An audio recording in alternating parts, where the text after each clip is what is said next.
नमस्कार दोस्तों, मैं एस्ट्रो अज्ञानी बहुत स्वागत करता हूं आपका अपने यूट्यूब चैनल पर।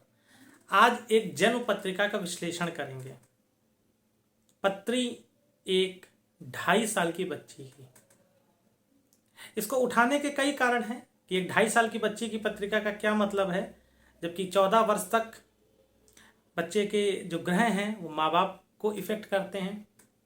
परंतु इस बच्ची की पत्रिका देखने के बाद मैं एक चीज में खुद को संतुष्ट कर पाया कि कैसे ग्रहों की भूमिका या होनहार वीरवान के होत चीकने पाद इस बात को सत्यगत करती हुई कहानियां, जो किदवंतियां हैं, जो लोकत्तियां हैं, बचपन से ही रूपरेखा तैयार होती है। कैसे ग्रह जिसको जीवन में कुछ बड़ा करवाना होता है वो बचपन से ही भेज देते हैं। प्रकृति वैसा निर्माण करती है, उन योगों में बच्चे का जन्म होता है। आज हम जानेंगे इस कुंडली से, जिसकी एक कुंडली है। उस बच्ची का जन्म 4 सितंबर 2020 का है। जन्म स्थान गोरखपुर है और श्रेष्ठा त्रिपाठी नाम है इस बच्ची का। एक मिडिल क्लास फैमिली में जन्मी बच्ची जीवन के रूपांतरित चीजों को कैसे आत्मसात करेगी अपने जीवन में, जब उसके जीवन में कई सारे चेंजेस आएंगे। क्योंकि मिडिल क्लास फैमिली से जब ये अपने ग्रहों के माध्यम से, जो मैं अभी आपको समझाऊंगा, आगे निकलेगी, कैसे ग्रह इसको फेवर करते चले जाएंगे। तो चलिए, अब मेरा फुल फोकस जन्मांक पे रहेगा और आपको भी स्क्रीन पे जन्मांक ही दिखाई देगा। मेरा मूल उद्देश्य यही है कि मैं आपको इस कुंडली के माध्यम से कुछ ना कुछ समझा पाऊं। तो समझिए कायदे से, और अगली कुंडली अध्ययन आपका भी हो सकता है। तो चलिए दोस्तों, शुरुआत करते हैं। तो चलिए इस कुंडली पे हम चर्चा करते हैं। तुला लगन की कुंडली है, ये लग्न का भाव है, यहाँ 7 नंबर लिखा है। तो तुला लगन की कुंडली, तुला लगन और मीन राशि। मीन राशि क्यों? क्योंकि चंद्रमा जहां इस बच्ची का बैठा है वहां पे 12 नंबर लिखा है। कुंडली की गहराइयों में चलें, कुंडली की विशेषता को देखिए। तुला लगन और लग्नेश के मित्र सभी अच्छी जगह। तो तुला लगन का स्वामी कौन होता है? शुक्र, जो खुद केंद्र का स्वामी होकर 10वें भाव में जाकर बैठा है।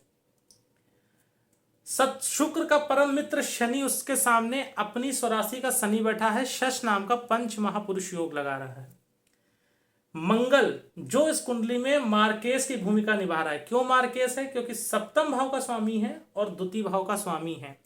7म से 8म मंगल मार्केश की भूमिका में, परंतु रूचक नाम का पंच महापुरुष योग। कुंडली में एकादशेश लाभ का स्वामी सूर्य। सूर्य कुंडली के एकादश भाव में अपनी स्वराशि का है, जो अति उत्तम स्थिति में है। राहु कुंडली के 9वें भाव में उच्च का, गुरु अपनी मूल त्रिकोण का, और कैसा गुरु? केतु के साथ का गुरु, उच्च के केतु के साथ का। अति शुभता लिए हुए यह स्थिति है।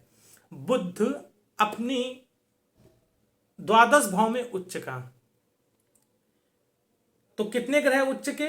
राहु उच्च का, बुध उच्च का, शनि स्वराशिस्थ, मंगल रूचक नाम का पंच महापुरुष खुद के मूल त्रिकोण का, और गुरु मूल त्रिकोण का। तो चलिए इस कुंडली की विवेचना करते हैं, कैसा रहेगा इस बच्ची का जीवन, किन क्षेत्रों में, क्योंकि बच्ची अभी छोटी है, किन क्षेत्रों में इस बच्ची के भविष्य को तलाशा जा सकता है। तो देखिए, लग्नेश का 10वें भाव में बैठना, यानी बच्चे ने खुद को उठा के कर्म भाव में रख दिया। और कैसा? तो शनि से दृष्ट, शनि का 10वें भाव को देखना, और दशमेश का 6ठे भाव में मीन राशि में आकर बैठना, चंद्रमा का मीन राशि में बैठना। जिसके घर में चंद्रमा बैठा है उसका स्वामी गुरु केतु के साथ ध्वज योग लगा के बैठा है। तो यानी ये बच्ची अपने जीवन काल में उच्च पद पर आसीन होगी। इसमें कहीं से कोई संशय नहीं है, क्योंकि कर्मेश का संबंध छठे भाव से रोग ऋण शत्रु का विचार किया जाता है, परंतु हाउस ऑफ कंपटीशन भी छठा ही भाव होता है।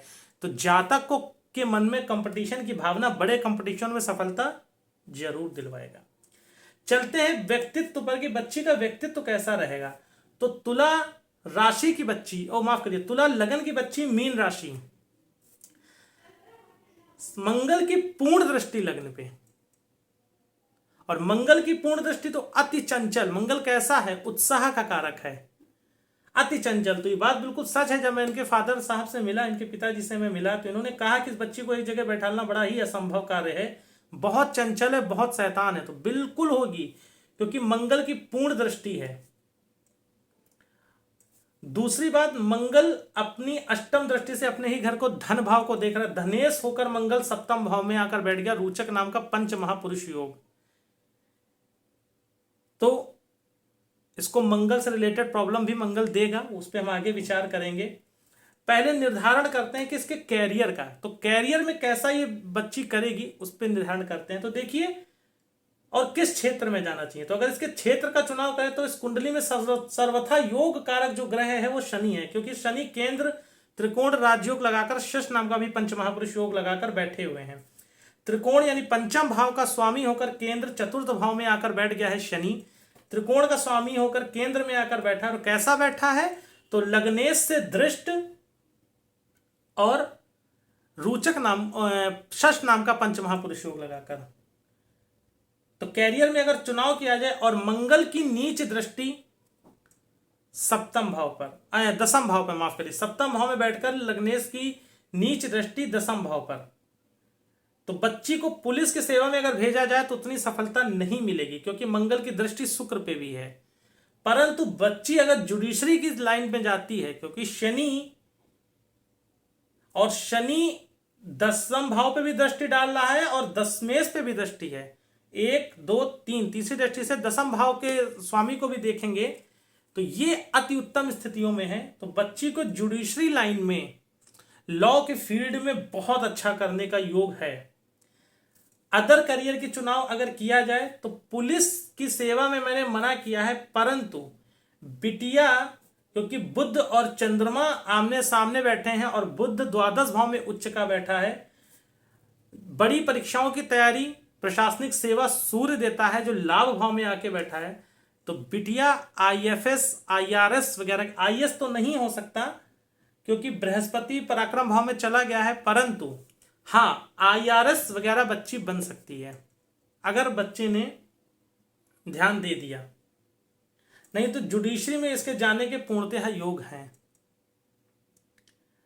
अब बात करते हैं कि बच्ची के स्वास्थ्य को, क्योंकि बिटिया है अभी, बहुत छोटी सी है, प्यारी सी, तो बच्चे के स्वास्थ्य पे क्या प्रभाव आएंगे। तो सबसे पहले तो देखिए, बुध उच्च के जरूर है, परंतु नीच दृष्टि अपनी बुध छठे भाव पे डाल रहे हैं। दूसरी बात, चंद्रमा यहां पर आके बैठे हैं, और चंद्रमा जिसके घर में बैठे हैं उसका स्वामी तृतीय भाव में, गुरु जो है वो केतु से साथ बैठा है, परंतु राहु से दृष्ट है, और राहु की नीच दृष्टि से दृष्ट है। तो बच्ची को लंग से, जी हाँ, फेफड़ों से रिलेटेड प्रॉब्लम और सर्दी जुकाम की समस्या जीवन भर परेशान करेगी। आगे चल के जीवन के उत्तरार्ध में 35 ईयर्स के बाद पेट की दिक्कत भी परेशान करने वाली है बिटिया को। चलते हैं बिटिया के वैवाहिक जीवन कैसा रहेगा। तो मंगल सप्तमेश होकर सप्तम भाव में बैठा है और गुरु से दृष्ट है। हालांकि मंगल मार्केश है, परंतु गुरु की दृष्टि है, तो इसका वैवाहिक जीवन में उथल पुथल रहने के बावजूद भी बिटिया बहुत अच्छा वैवाहिक जीवन निपटा ले जाएगी अपनी सूझबूझ से, अपनी समझदारी से। बाकी ये आगे चिंतनीय विषय रहेंगे कि इसके पति की लग्न क्या होती है, कैसे क्या रहेगा। चलते हैं धन की तरफ कि बिटिया के पास धन संपदा कैसी होगी। तो निर्माण के कारक शनि अपने ही घर में बैठे हैं। धनेश का सप्तम भाव में बैठकर वापस धन भाव को देखना, और मैं हमेशा अपने एक कार्यक्रम में कहता हूं कि ग्रह जहां बैठता है उससे ज्यादा प्रभाव करता है जहां देखता है। लग्नेश का कर्म भाव में बैठना, शुक्र का फिर वापस चतुर्थ भाव को देखना। तो एक सुंदर सा मकान जिसको लोग कहें कि हाँ वाकई मकान बहुत सुंदर है, और बहुयामी योजनाओं में कार्यरत रहना इस बच्ची का स्वभाव रहेगा। निर्माण का कार्य बहुत अच्छे से करेगी, इसके आइडियाज बहुत अच्छे होंगे, क्योंकि शुक्र और शनि घर में बनवाने में अगर इसके आइडियाज लिए जाएं तो काफी अच्छा ये बच्ची करेगी। तो बात ये होती है कि आर्किटेक्ट इंजीनियर के लिए क्यों नहीं जा सकती, क्योंकि शनि और मंगल की युति उतनी अच्छी नहीं हो रही है। सरकारी सेवा में तो जाएगी ही जाएगी क्योंकि सूर्य है, और इस बच्चे के शत्रु भी हमेशा रहेंगे, परंतु कुछ कर नहीं पाएंगे क्योंकि मंगल और शनि बहुत मजबूत है। और शनि का छठे भाव को देखना बच्ची को समस्या में डालेगा और वापस निकाल के ले जाएगा। तो ओवरऑल इस कुंडली में मजबूत चीजें हैं, कुंडली बहुत अच्छी है, बच्ची बहुत आगे जाएगी। वैवाहिक जीवन, स्वास्थ्य और शिक्षा पे इस बच्ची की बात हुई है। शिक्षा अति उत्तम रहेगी, धीरे धीरे प्रोग्रेसिव रहेगी, क्योंकि शनि है और शनि शनै शनै देता है।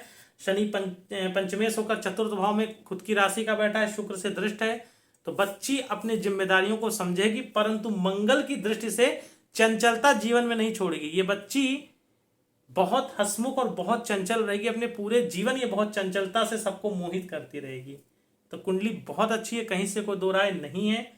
मैं भी इसकी शुभकामनाओं के साथ इसको आशीर्वाद भी देता हूं कि जीवन में बहुत आगे जाए। अभी बच्ची को शनि की ही महादशा चल रही है और शनि की महादशा शुरू हुई है। शनि की महादशा में ही ये बच्ची बहुत अच्छा कुछ करेगी, इसमें कहीं से कोई दो राय नहीं है। उसके बाद बच्ची को बुध की महादशा आएगी और यही दो महादशाएं इसके जीवन का बेड़ा पार कर देंगी।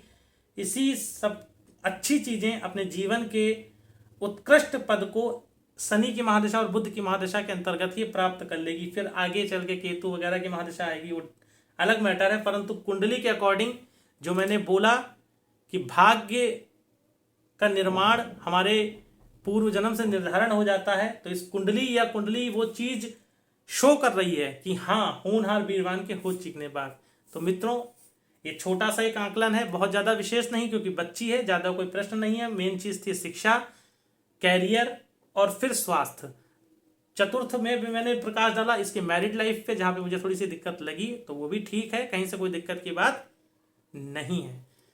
तो आप लोग भी अपनी राय रखिएगा, या कोई नया पॉइंट आपको दिखता है तो जरूर आप कमेंट सेक्शन में कमेंट करिएगा। साथ बना के रखिए, प्रेम बना के रखिए, और ऐसी ही कोई उत्कृष्ट कुंडली आपके पास है तो विश्लेषण के लिए जरूर दिए गए नंबर पे, जो ऑफिशियल नंबर, उस पर भेजिए, कमेंट सेक्शन में डालिएगा। अगर इस तरीके की कोई कुंडली है, मैं उस कुंडली का विश्लेषण करूंगा। साथ बना के रखिए, प्रेम बना के रखिए। जय भोले, जय श्री राधे।